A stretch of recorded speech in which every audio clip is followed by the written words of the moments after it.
வணக்கம். தங்கம் தொலைக்காட்சி செய்திக்காக செய்தியாளர் ஈஸ்வரன்.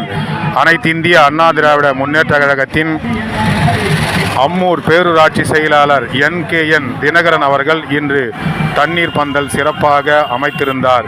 இதில் சிறப்பு அழைப்பாளராக அனைத்திந்திய அண்ணா திராவிட முன்னேற்றக் கழகத்தின் ராணிப்பேட்டை மேற்கு மாவட்ட கழக செயலாளர் SM சுகுமார் அவர்கள் அம்மூர் பேரூராட்சி களத்துமேட்டில் அமைக்கப்பட்டிருந்த தண்ணீர் பந்தலை திறந்து வைத்து பொதுமக்களுக்கு சிறப்பாக வழங்கினார்.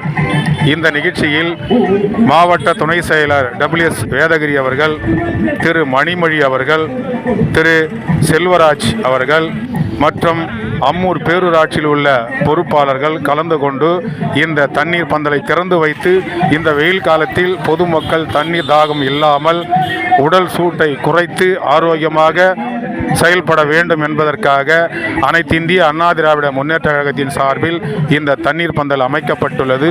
பொதுமக்கள் தினந்தோறும் பயன்படுத்திக் கொள்ளலாம் என்று மாவட்ட கழக செயலாளர் அவர்கள் தெரிவித்தார்.